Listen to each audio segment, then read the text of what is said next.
don't. Station. Yes, you do. I don't. You do, I'm telling you, you do. Don't. What?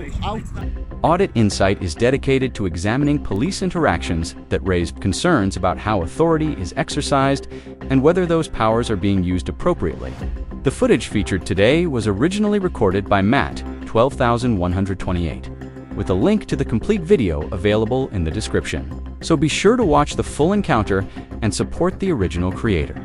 The incident begins outside a neighborhood police station, where a photographer is standing on a public footpath, openly filming from a location where he is fully entitled to be.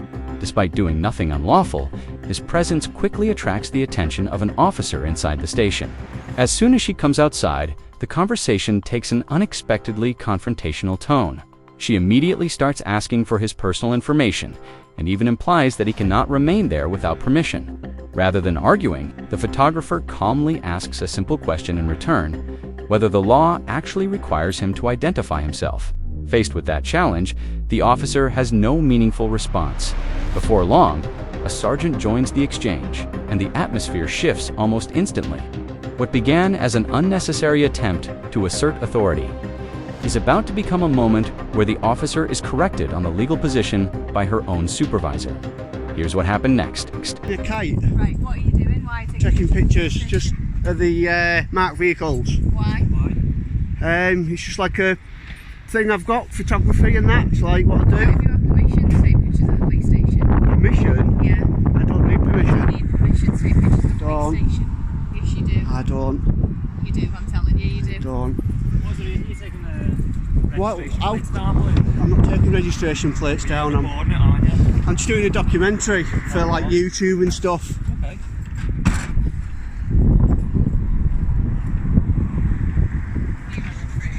What's your name, fella?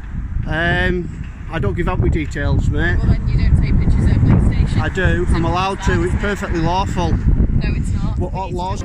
Even before the conversation properly begins, the officer's approach suggests she's already decided the photographer must have done something wrong. Rather than asking a few basic questions or trying to understand why he's there, she immediately focuses on obtaining his identity, insisting that she needs to verify who he is. But verify what? He's standing on a public footpath with a camera, engaging in an activity that is completely lawful. From the outset, it feels less like addressing a genuine concern and more like an attempt to exercise authority without any clear justification. And that decision quickly causes the interaction to lose direction. This isn't an uncertain area of policing either. In 2010, the Home Office issued guidance to forces across England and Wales, confirming that officers cannot require a person to identify themselves simply because they are taking photographs or filming in public. And that guidance has not changed. Viewed in that context, the exchange points towards only two realistic conclusions. Either the officer was unaware of a well-established expectation governing situations like this, or she knowingly acted contrary to it. Neither possibility reflects the level of knowledge or professionalism the public is entitled to expect from an officer carrying out their duties. Against. You are, because we need to know Okay. why you're taking pictures of police What station. offence It's is a it? security risk. What offence is it though? It's a security You said I'm risk. not allowed. What offence is it? Listen to what I'm saying. All It's right. a security risk. But that's not You're against the outside a law. police station taking pictures. We need to verify you and know who you are. I'm just taking some pictures. You don't need to verify me at all. What I'm saying, and we're not being quite clear. Excuse around me, what do you I'm know saying. the law? Obviously, I know the law. Obviously you don't, the way you're carrying on. You seriously Carrying on. saying that I have to give me details, I have to tell you what I'm doing. No, I don't. It's a police station and it's a security risk. Would you like to see some documentation saying that I do not have to give my details? I'd like to I see your don't. identification, like I've asked. I don't have to give it. Excuse me, could you honour your oath and tell the truth? Do I have to give? Do I have to give my identification? I'll tell you if you answer that question. The next part of the encounter is particularly telling. Although the officer continues pressing her position, she never points to any legislation or identifies a specific legal power that would justify what she's demanding. Instead of explaining the authority she's relying on, the discussion gradually becomes defensive. That absence is significant because when officers are acting under a clear legal power, they can usually identify it without hesitation. When no such explanation is offered, it often raises questions about whether there is any lawful basis for the request at all. Understanding the wider legal background helps put this exchange into perspective. There was a time when Section 44 of the Terrorism Act allowed police to stop and search individuals, including photographers, without requiring reasonable suspicion. Those powers became the subject of considerable criticism. And in 2010, the European Court of Human Rights ruled in Gillen and Quinton v. United Kingdom that their use violated Article 8, the right to respect for private life. That judgment was delivered well over a decade ago, which makes this interaction all the more noteworthy. The officer appears to be behaving as though those broad powers are still available, despite the fact that they ceased to exist years ago. Long before many of the officers now serving would have joined the police. I'm not trying to be awkward, I'm trying to do things right. Trying to be awkward. You were trying to be awkward. Right, do I have to give my details? Pardon? What right thing are you doing? I'm doing some pictures and footage for a documentary I'm doing on YouTube. A documentary on the police, So obviously. Why do you need the registrations of marked vehicles? Who said I was getting registrations? I was taking pictures. Yeah, I'm not getting registrations, You'll am be I? able to see them in there. So I'm You'll be able to asking see them on dash cams. You'll be able to see them on Google Maps. Right, but I'm asking So what why you on you about? stand outside the police station taking pictures. Because if I want footage for a police documentary, You've not asked for permission to come I and don't so. need permission. Do I? Pictures outside the police station. Right, we're gonna find your sergeant and find out why you think I need permission. Yes, it is. He will educate you. He will educate because I'm allowed to. Because I'm lawfully allowed to. How do I know that? I don't know who you are. Exactly. You don't know the law. You should know that. You should know I'm lawfully allowed to take pictures. You don't need to know who I am. If you're lawfully allowed, because You do not. As the exchange continues, it's obvious that the photographer's patience is beginning to run out. And given the circumstances, that reaction is understandable. From his point of view, he's being confronted over conduct that isn't an offense. While the officer appears to be extending her authority beyond the limits she is expected to observe, the encounter also prompts questions about whether the guidance contained in PACE code, A for stop and decount interactions, is actually being followed. Even so, her focus never shifts. She continues to treat the photographer as though he is responsible for the situation. Despite the fact that he is simply standing on a public footpath carrying out a lawful activity, in effect, the situation has been turned on its head. Instead of recognizing that her own actions are escalating an otherwise routine encounter, she seems convinced that the individual exercising his lawful rights is the one causing the problem. I need to know who I am. Right, okay. What's up? The sergeant coming down, is he? So I'm not allowed to take pictures of police cars without permission. I'll film you if I want to. It's another lawful right I've got. Right, so I'm filming you being a fool. comes down. Sergeant comes down. The sergeant will tell you what you do not know. Go back to school and learn the law, love. Why do you need to go back to school? They don't teach you law in school. Law school, have you ever heard of that, smarty pants? Teach you law in university. We'll go back to university. Obviously you didn't go. You should be flipping burgers in McDonald's. I've already been. Stop filming. No, I won't. What's your problem? Why are you giving me a hard time about filming the police station and taking pictures? Seriously? Are you like on your period or what? Eh? As the conversation develops, another aspect of the encounter becomes difficult to ignore. When the photographer asks the male officer to identify himself, the reply consists only of his shoulder number. Nothing further is volunteered, no name, no station, just the minimum detail required to distinguish who he is. It gives the impression of an officer complying with the absolute minimum expected while offering little that would genuinely encourage transparency. Although he is willing to remain alongside his colleague as she continues making assertions about photography that the photographer challenges, that willingness to engage noticeably fades once attention turns to his own accountability. Instead of responding openly, he becomes guarded, leaving the photographer to work out the remaining details for himself. Whether that was deliberate or not, an approach like this can make it more difficult for a member of the public to raise concerns about an officer's conduct later on. Rather than strengthening public confidence through openness, it risks creating the impression that accountability is something to be kept at arm's length. Taken as a whole, the interaction feels less like an effort to serve the public with transparency and more like resistance to scrutiny from someone who knows his rights and is prepared to exercise them. People like to see pictures of police cars and police stations. It's a documentary. I've got thousands and thousands of subscribers that like to watch this. For some reason, they just like to watch police stations. I can't think why. Right, I'm going to carry on taking pictures like I'm allowed to do. Okay. You might learn something today.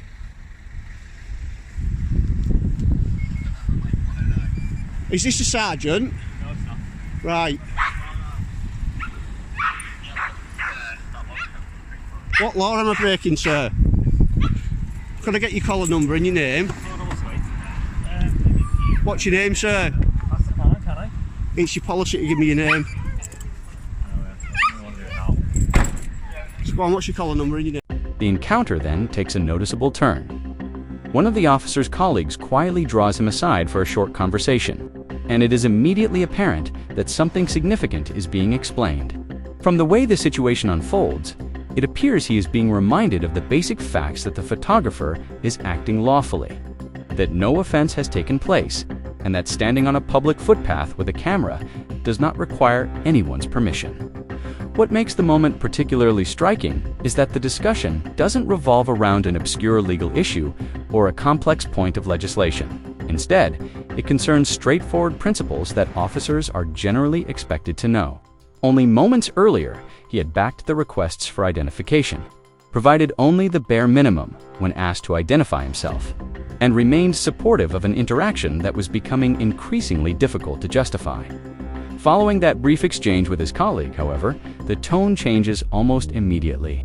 The determination to keep questioning the photographer quickly disappears, and the confrontation simply runs out of momentum.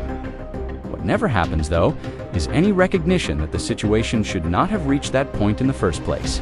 There is no apology for disrupting a lawful activity, or for the time the photographer has unnecessarily been delayed. Instead, the change in approach appears to result not from a voluntary reassessment, but from a colleague making it clear that there is no lawful basis for continuing the encounter. Name, please. Hold on to wait. And your You name? only need my collar number. I don't. It's your policy, collar number, station you're based at, and your name. What's your name, please? You know, hold on to wait. And your name? I need to give that. What station are you based at? I don't need to give that either. Yes, you do. You'll be retrained and you'll find that out. Are you recording at the moment? I am. Yeah, good. It's your policy to give your name, your number, and your station. What policy is that? Your code of practice, pal. Look it up sometime. Have you seen the chaos you're causing? You're holding up traffic.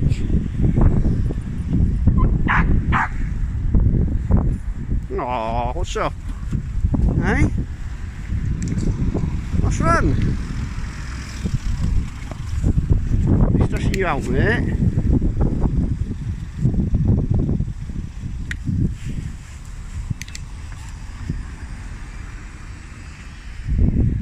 Well, as soon as I don't know your name, I'll just call you PC Dick, should I? What's your colour number, love? 1516. Could I get your name, please? It's your policy. You'll also be getting retrained if you don't give me your name. Exactly, your silence says it all. PC Muppet. As the interaction draws to a close, the photographer leaves with one final comment, telling the officer that she will never be so embarrassed in her life. After everything that has taken place, it's not difficult to understand why he reaches that conclusion. What should have remained an uneventful encounter developed into an avoidable confrontation after repeated demands were made that he consistently challenged.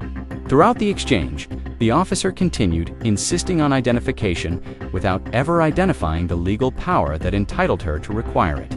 And when the focus shifted towards the officer's own accountability, the willingness to be open seemed to diminish. By the time the sergeant became involved, the issue was effectively settled. His intervention confirmed that there was no lawful reason to stop the photographer from continuing. Exactly what he had been doing from the outset. As a result, the minutes spent questioning and confronting him achieved nothing of practical value, and, based on the events shown, fell short of the standard of professionalism the public would reasonably expect during an interaction of this nature. In the end, the encounter highlights a straightforward but important principle. Police officers are expected to understand the powers available to them, and when those powers are applied without a proper legal foundation, it can weaken both public trust and confidence in professional policing. That doesn't know the law. harassing innocent people. Is he coming down? Yeah. No, he's not. What's the nature of your you being here today? Documentary. I'm doing it for work. I've got documentation in my pocket showing that it's my job and I get paid for it. Documentation? Yeah, sure, mate. Okay. Oh, just bear with me 1 second.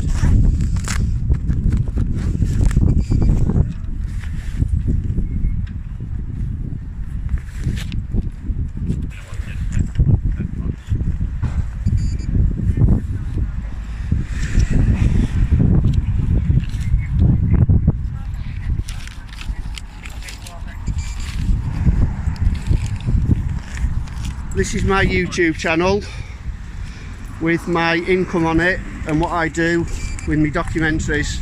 I go out and about doing this. My YouTube channel's Matt12128 and you'll see all my videos on there. So I wouldn't advise you try and issue me a fine for COVID breach because I'm working. Payslip or anything to show that? Or No, I don't have payslips, it's Google. This is just a graph, isn't it? Well, really? I'm just showing you, it's Google, I get paid by Google into my account. Alright, just Google provide. Yes, they can. Can you get that, like, now? I can't get it up now, no, I can send you some stuff in. COVID, which will be in No, I'm not. I'm actually working, I've just showed you. Take your name, date of birth. Have we got a sergeant here? Before we wrap up, let's recap the key points highlighted throughout this encounter. First, if something is plainly visible from a public place, recording it is generally lawful. That includes public buildings, vehicles, and police officers carrying out their duties in public. Second, choosing to film does not require you to justify your motives simply because someone asks. Third, requests for identification depend on the legal circumstances. Whether you're required to provide your details is determined by the specific powers available in that situation, not by the fact that you're taking photographs or recording video. Fourth, accountability applies to everyone involved. If an officer expects cooperation from a member of the public, transparency about their own identity and official identification is an important part of maintaining public confidence. Finally, if you're told that you need permission just to film from a public street, it's worth remaining calm, asking under what legal authority that claim is being made, and understanding your rights before accepting it at face value. Knowing the law allows you to respond with confidence instead of uncertainty. If you found this breakdown helpful, make sure to like the video, subscribe to Breakdown, and join us next time as we examine more real-world public encounters and the legal issues behind them. Thanks for watching, and I'll see you in the next one.